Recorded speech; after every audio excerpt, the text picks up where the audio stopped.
kayong lahat ng good morning, good afternoon, and good evening saan man po tayong sulok ng mundo. And to all our friends, kahit sa mga ibang lahi, hello po! Welcome back to my channel. And if you haven't subscribed yet, kindly subscribe to my channel. Thank you so much. And today po, we are going to make my own version of Chao fan or fried rice. So, if you're interested with this content, please keep on watching. So, here are the ingredients po. Minced broccoli stem, minced 2 medium-sized carrots, sweet corn. This one is the fresh one, hindi po yung nakakan because it's a healthier choice.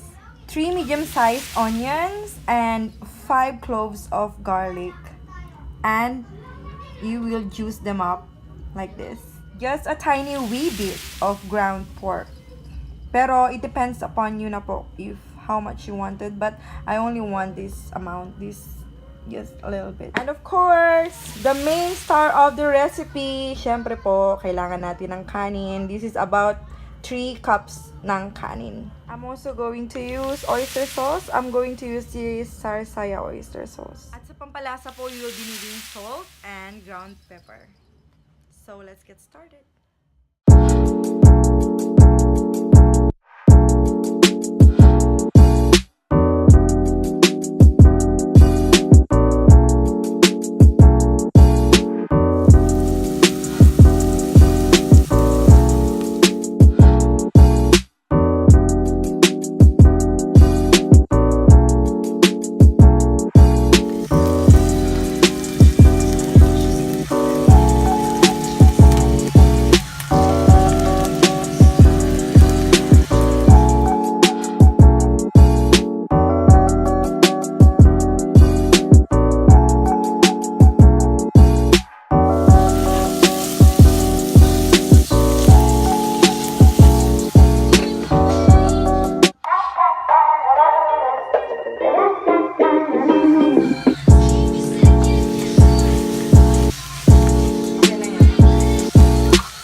So this ingredient po is very easy to make, very affordable, and healthy pa.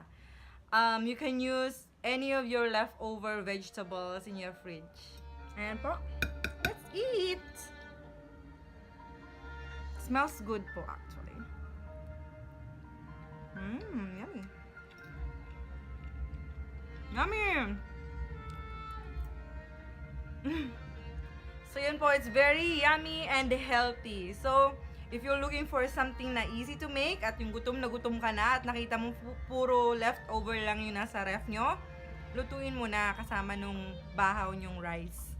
So, thank you po for watching. I appreciate po if you can give me a thumbs up and if you can subscribe to my channel. Thank you so much. Love you po. See you again soon. Mwah!